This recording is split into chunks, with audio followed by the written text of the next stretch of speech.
Mes frères et sœurs, aujourd'hui, nous célébrons le deuxième dimanche du temps de carême de l'année liturgique B, un dimanche particulièrement spécial, celui de la transfiguration.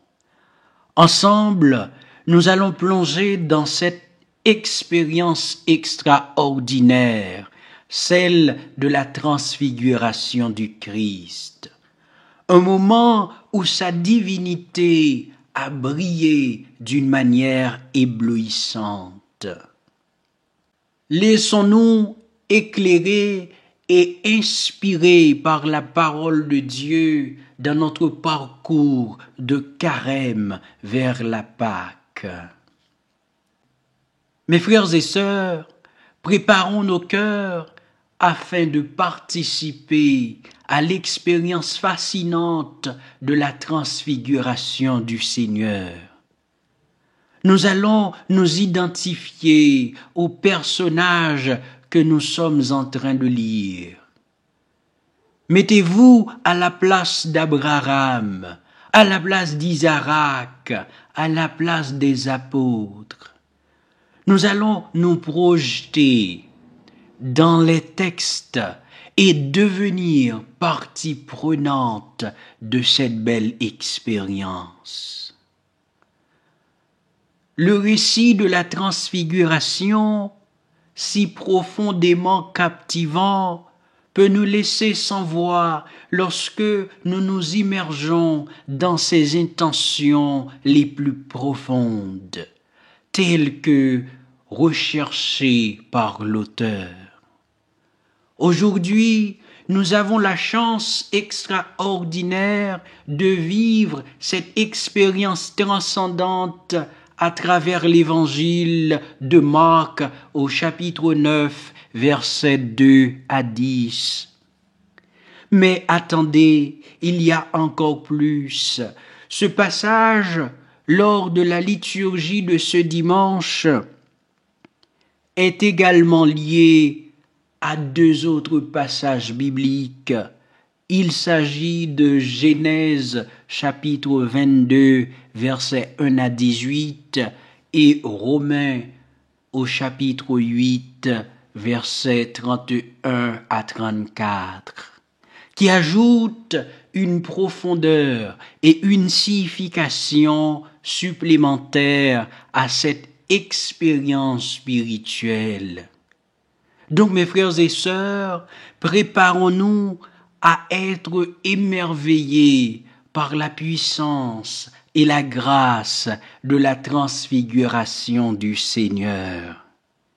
Car elle révèle des vérités essentielles qui renforceront notre foi et notre relation intime avec Dieu. Dans le récit de la Genèse, nous voyons comment Dieu met à l'épreuve la foi d'Abraham en lui demandant de sacrifier son fils Isaac. Abraham est prêt à obéir, mais au dernier moment, Dieu fournit un bélier pour le sacrifice à la place d'Isaac. Ce passage met en évidence la confiance absolue d'Abraham en Dieu et son obéissance totale à sa volonté. Et la deuxième lecture tirée de la lettre de Paul aux Romains, chapitre 8, versets 31 à 34, dans laquelle il commence en déclarant: Frères, si Dieu est pour nous, qui sera contre nous? Paul utilise un raisonnement rhétorique pour souligner la confiance absolue que nous devrions avoir en la protection et l'amour de Dieu. Cette déclaration résonne profondément et nous donne des frissons, car elle remet en question toute opposition ou adversité qui pourrait se dresser contre nous. Elle exprime la certitude que si Dieu est de notre côté, rien ne peut nous séparer de son amour et de sa grâce. Cette logique littéraire percutante nous invite à méditer sur la puissance et la présence de Dieu dans nos vies et à trouver un réconfort et une assurance inébranlable en sa protection. Paul souligne que si Dieu n'a pas épargné son propre Fils, mais il l'a livré pour nous tous, alors il nous donnera aussi tout ce dont nous avons besoin. Il affirme que personne ne peut nous condamner car Christ est mort, ressuscité et est maintenant à la droite de Dieu, intercédant pour nous. Dans l'évangile de Marc, l'évangile de ce dimanche, nous voyons Jésus prendre Pierre, Jacques et Jean avec lui sur une montagne, où il est transfiguré devant eux. Son visage brille comme le soleil et ses vêtements deviennent d'une blancheur éclatante. Moïse et Élie apparaissent également et parlent avec Jésus. Pierre propose de construire des tentes pour Jésus, Moïse et Élie. Mais une voix venant de la nuée proclame « Celui-ci est mon Fils bien-aimé, écoutez-le ». La transfiguration du Seigneur est un moment de révélation de la gloire divine de Jésus. C'est un signe de son autorité en tant que Fils de Dieu et de son rôle central dans le plan de salut.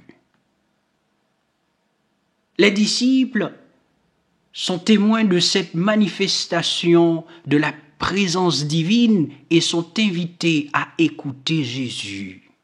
Donc, mes frères et sœurs, la transfiguration du Seigneur est un événement biblique qui met en évidence la confiance en Dieu, l'amour inconditionnel de Dieu envers nous et la révélation de la gloire divine de Jésus. C'est un rappel de notre appel à écouter Jésus et à vivre sa volonté dans nos vies. Mais qu'est-ce que la transfiguration du Seigneur peut enseigner à notre vie spirituelle dans ce temps de carême? La transfiguration du Seigneur nous enseigne plusieurs choses dans notre vie spirituelle pendant ce temps si fort. Tout d'abord, la transfiguration nous rappelle la présence de Dieu dans notre vie. Lors de cet événement, Jésus est transfiguré devant Pierre, Jacques et Jean, et son visage brille comme le soleil. Cela nous rappelle que Dieu est présent et actif dans notre vie, même lorsque nous traversons des moments difficiles ou incertains. Ensuite, la transfiguration nous invite à écouter Jésus. Lors de cet événement, une voix venant de la nuée proclame « Celui-ci est mon Fils bien-aimé, écoutez-le ». Cela nous rappelle l'importance de prêter attention aux paroles de Jésus et de suivre ses enseignements dans notre vie quotidienne. De plus, la transfiguration nous encourage à persévérer dans notre foi, même lorsque nous sommes confrontés à des épreuves. Les disciples ont été témoins de la transfiguration de Jésus, mais ils ont également été témoins de sa passion et de sa mort sur la croix. La transfiguration leur a donné l'espérance et la force de continuer à suivre Jésus, même dans les moments les plus difficiles. Enfin, la transfiguration, mes frères et sœurs, nous rappelle la promesse de la vie éternelle. Lors de cet événement, Moïse et Élie apparaissent aux côtés de Jésus, symbolisant la loi et les prophètes. Cela nous rappelle que Jésus est le Messie attendu depuis longtemps, qui accomplit les promesses de l'Ancien Testament. La transfiguration nous rappelle que notre vie spirituelle est orientée vers la vie éternelle en communion avec Dieu. Donc, mes frères et sœurs, renforçons notre prière ardente à Dieu en ce temps de carême, afin qu'il nous plonge profondément dans la méditation de sa parole, nous inspirant ainsi à la vivre pleinement dans notre vie quotidienne. Que Dieu vous bénisse abondamment, vous et vos familles. Amen.